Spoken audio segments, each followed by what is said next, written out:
We are back off the All-Star break, and I definitely did enjoy some downtime getting to, not grind through a couple of days of MLB DFS, but I got to admit that once I got to start digging into Friday's slate, I was pretty ready for that All-Star break to be done because we're coming back with a lot of big names on the bump for today. Scherzer, Burns, Ohtani, guys like that all going at the same time, and I think they're all very viable for DFS. We're going to break things down, let you know my ranking of those guys, how I view them for today, and hopefully try to identify some big upside there and try to find some bats we like too for this Friday slate of MLB DFS. Welcome on into the solo shop. That's right here on the FanDuel Podcast Network and numberfire.com. My name is Jim Sonis. I am a senior writer and analyst for numberfire.com.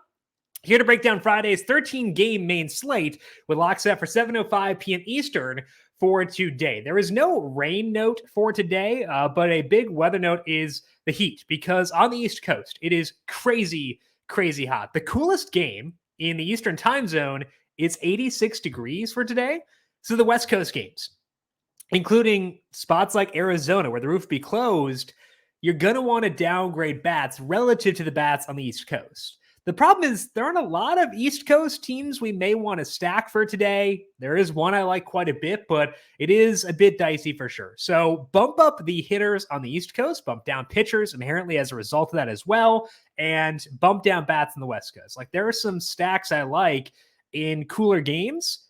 The opportunity cost of stacking them is higher today than typically is. So be aware of the weather, specifically with how warm it is for the East Coast games for tonight. We'll break down what that means for stacks later on, but also talk about those stud pitchers in just 1 second. But first, a quick reminder to make sure you are subscribed to the Number Fire Daily Fantasy Podcast feed because we have not just the solo shot back every weekday, but also UFC, NASCAR, PGA podcasts every week over on the Heat Check side of things. So search for the Number Fire Daily Fantasy Podcast feed wherever you get your podcasts. Hit subscribe, and if you like what you hear, leave us a rating and review as well.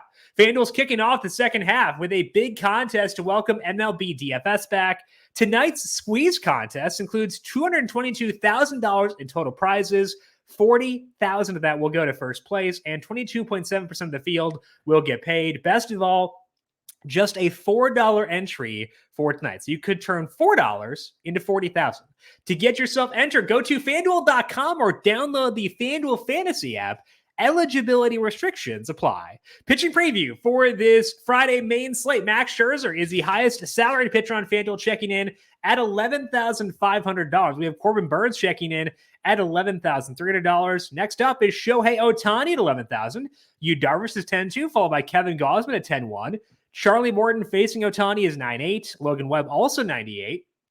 Nathan Eovaldi against the Blue Jays checking in at 92. Jameson Taillon is 91. Lucas Giolito also there. Then we have Tyler Anderson, Cal Quantrill, Jose Urquidy, Marco Gonzalez, Brad Keller, Drew Rasmussen, Tyler Wells, and Zach Gallen as the other guys at $8,000 or higher.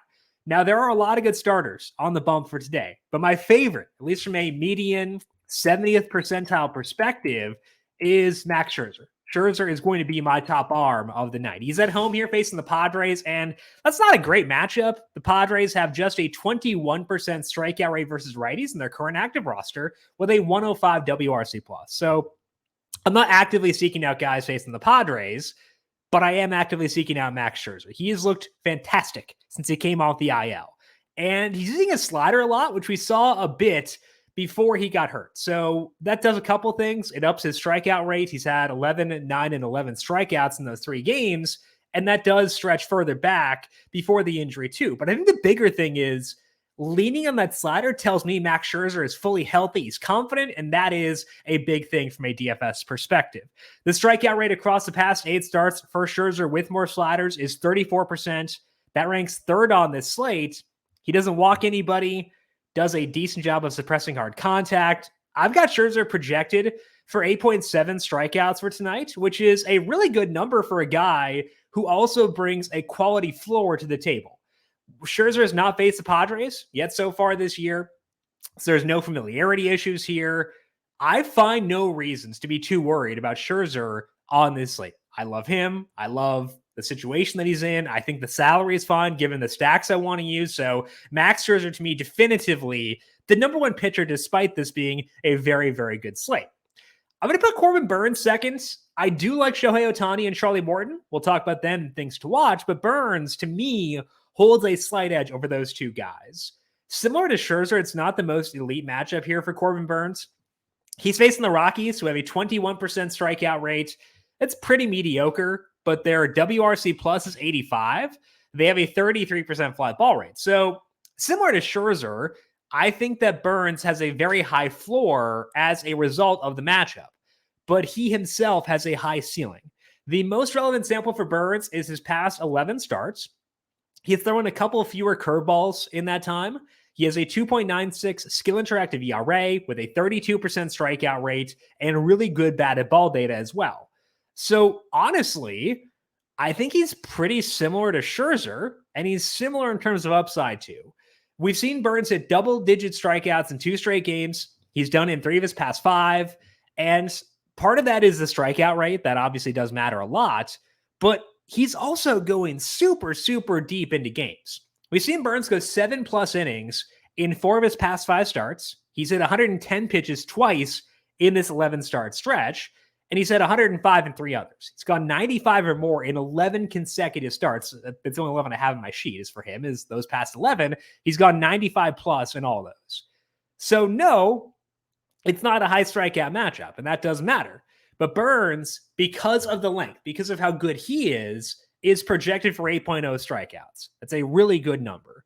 So I like him for sure. I will put him a hair above Ohtani and Morton, but they're solid too. And we'll talk about them in things to watch because they are worthy of, I think, being in your player pool for tonight as well. For the value play, I think you could consider either Jose Quintana or Braxton Garrett, but Garrett just faced the Pirates. He was awesome in that game, but, just saw them. Quintana, not the biggest upside guy. So I'm going to talk about Zach Gallen here. And Gallen hasn't been a high upside guy so far this year. His strikeout rate is fine at 23%. He has hit double-digit strikeouts, but it was just in one game. He had 9 in another, but those are his only games with more than 7 strikeouts. So I'm not as into Gallen as I have been in the past because he hasn't shown the same upside this year. But value is pretty thin. He's a good pitcher. His matchup is okay based on the Nationals here with a 97 WRC plus and a 34% fly ball rate. That should help him quite a bit. Gallen also does get boosted from being at home. He has a 25% strikeout rate at home this year versus 21% on the road. Pitchers, like the league average dip in strikeout rate on the road is about 1 percentage point from where they are at home. So he seems to have a slightly bigger gap between those two. And that's even with the 11 strikeout game for Gallen coming on the road. So he's been more consistently high-ish strikeout at home than on the road. I think he's fine. He's not someone I desperately want to use, Gallen, that is. And I wouldn't be shocked if I just focus on the studs. I think that with the teams I want to stack, I can probably just focus on Scherzer, Burnes, Ohtani, and Morton and feel good about that. So I'll probably just wind up omitting Gallen, but if you want to go for some value plays for tonight, try to load up on Giancarlo Stanton, Aaron Judge, spoiler alert, I would say that Gallen would be my favorite of the value plays available to us. Let's go now to the stacking discussion for today. We'll talk about the Yankees in a second, but first, let's talk about the Brewers here. They're facing Antonio Senzatela. I mentioned that the East Coast is very warm. I am betting they'll have the roof open in Milwaukee. It's about 84 degrees there, so not bad from a weather perspective, despite the fact they are in the Midwest for tonight. This game is not a course, so no bump in stacking against Senzatela from that perspective, but we can still do it here. Senzatela is making his first start off the IL, which means there is always some extra uncertainty there, but Senzatela was not great in his lone rehab start. He let up 4 runs across 4 innings. So that's one thing working in Milwaukee's favor. Senzatela also lets up a lot of balls in play. Now, to his credit, his strikeout rate has been on the rise because before his trip to the IL, we saw Senzatela throwing fewer sliders across his previous 7 starts. The strikeout rate was up quite a bit, but it's quite a bit for him, usually around 11%. He was at 18% this time with a 5% walk rate. So even with the gains in his strikeout rate, Senzatela was still letting up a ball in play about 77% of the time. It's a pretty big number. 41% of those were hard hit as well. We saw Sensatella face the Twins on the road in this time, so outside of Coors Field, and he let up 4 runs in that game.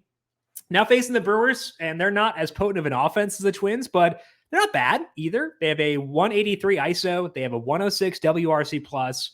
They can definitely do some damage. So I'll be in on the Brewers here against Sensatella, even with the game being in Milwaukee, not at Coors Field and not on the very, very warm East Coast. Still warm enough in Milwaukee, assuming the roof is open for today. Sensatella does not have big platoon splits, so we can kind of go at anybody here. Rowdy Tellez, probably the top option. Willie Adames is solid too, but I want to talk about Colton Wong. I think that he is underrated at $2,500. He has a 197 ISO against righties this year. He's also stolen 10 bags, and that's really good. For $2,500, you're getting 2 paths to upside, and he's utilized both so far this year. So I'll be heavy on Colton Wong. He also fills second base, which has been a nightmare for the most part this year. So I think Wong is one of the focal points of this slate, which is why I feel confident in putting Max Scherzer at the top, despite the fact his salary is $11,500. So Colton Wong and the Brewers, a fun stack for tonight. The Yankees, talked about them before. I think they are going to be a primary focus for tonight. And they're facing Tyler Wells, who's had a very good year. He has a 3.38 ERA. He has a 3.41 expected ERA. But there are some issues in his profile, especially against a powerful team playing in hot weather. So I'm down to stack against Wells for tonight.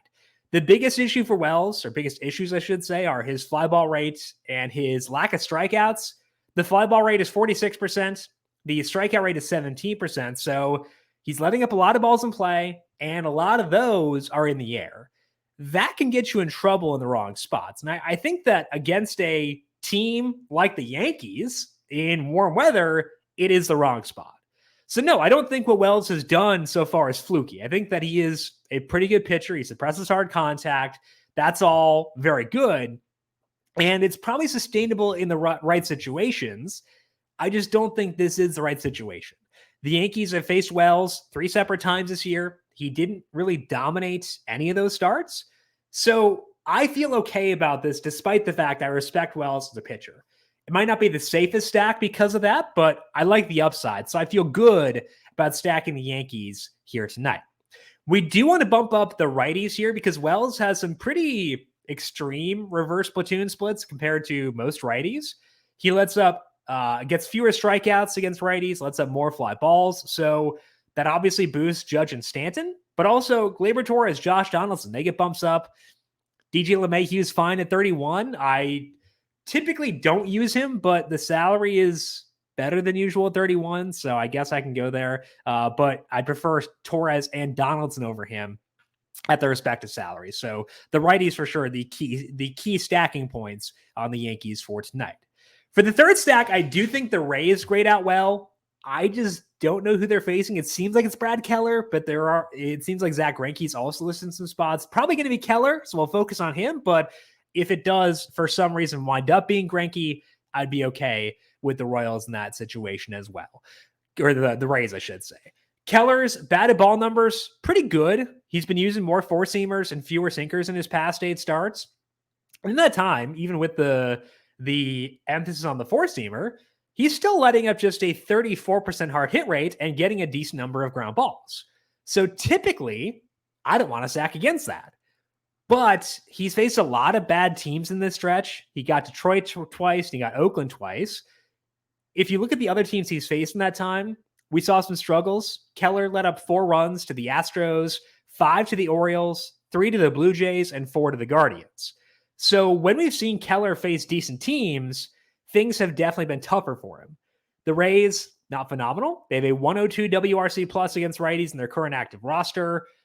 So I think that they're not ideal, but they could do well in this situation. I'm willing to stack them here on a slate where stacking is overall pretty tough. So the Rays, to me, a high quality stack for today. The splits against Keller are pretty even. I don't worry too much about righty versus lefty here. We can kind of just go with the guys we like the most. And the fun thing is that with Wander Franco being out, we could downgrade the Rays, but Brandon Lau being back does help them quite a bit. Lau looked pretty good in his first 2 games back off the IL before the All-Star break. He had a barrel in there. He had 3 hard hit balls. So I'm willing to use Lau right away, despite the fact he is fresh off an injury. I saw enough in that 2-game stint where I can feel pretty good about him. So it helps make up for the loss of Wander Franco. Definitely do downgrade this offense without Franco, but having Lau there at least smooths things out a bit to the extent where I am okay stacking them for tonight. Let's talk about things to watch here and talk about why I love Ohtani and Morton. I mean, Ohtani should be obvious, but my strikeout numbers love Morton too. So from a projection perspective, these guys have really, really high upside, and they've been racking up strikeouts. The Angels and the Braves are both teams that will strike out as well, and both Ohtani and Morton go deep in games. So if you are worried about roster rates for Scherzer and for Burns, I think you're very okay to pivot to Ohtani and Morton for tournaments. Again, only for tournaments. I prefer Scherzer and Burns by a wide margin for cash games, but Ohtani and Morton could very easily wind up being the top 2 starters for tonight. So I'll put them below Scherzer and Burns, even for tournaments, but I'm okay pivoting there if you're worried about roster rate on those other 2 guys. There are a couple spots where I'm okay with one-offs, but don't really want to do a full stack. One of those is the Royals. They're facing Drew Rasmussen, who's struggled a bit recently with some batted balls.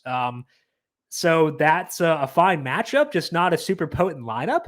Bobby Witt's there, Hunter Dozier, MJ Melendez, they all have decent power numbers versus righties. So I like them for one-offs. I think they're fine there. Or potentially a mini stack, just, I don't know. I don't feel great stacking the Royals in any situation.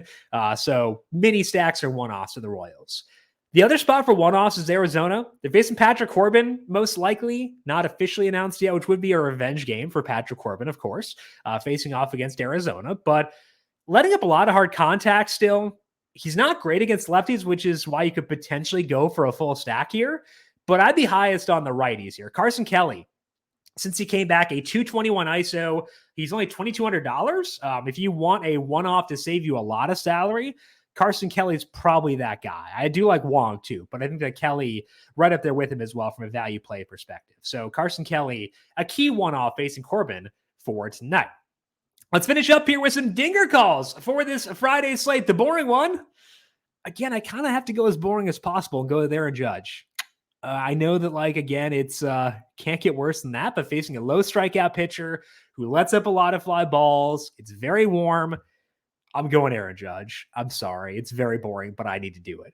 For the fun one, I will go Colton Wong. I think that, I don't know, maybe it's just me, but I kind of overlooked how good he's been this year. And I think people have broadly too with the salary being $2,500. He's only had 6 home runs so far this year, but he's hitting for power overall. He's making decent contact, putting the ball in the air. I like that a lot. Maybe we can inside the park home run from Colton Wong for tonight. He's got 4 triples so far this year. So maybe we'll get that instead. But either way, Colton Wong, if the Judge one was too boring, hopefully this helps make up for it. So Colton Wong, the fun home run call for today. That is all that we have here for today, coming off the MLB All-Star break. If you want more DFS action for this weekend, though, do not forget to check out our NASCAR podcast or Pocono. That is up on the Number Fire Daily Fantasy Podcast feed already. We got UFC this weekend via Austin Swain. That'll be up later today on Friday. So get all that by subscribing to the Number Fire Daily Fantasy Podcast feed wherever you get your podcasts. Pretty fun slate for tonight with all the good pitchers. I think it's a good night to spend up a pitcher and just bask in having these fun guys back in our lives once again. If you've got any questions for me, I am on Twitter at Jim Sannes, JimSannes. You can also follow the FanDuel Podcast Network at FanDuel Podcast. Big thank you to everyone for tuning in for today. Good luck to you with your MLB DFS lineups. We'll talk to you once again on Monday for another week, a full week of MLB DFS. This has been the solo shot right here on the FanDuel Podcast Network.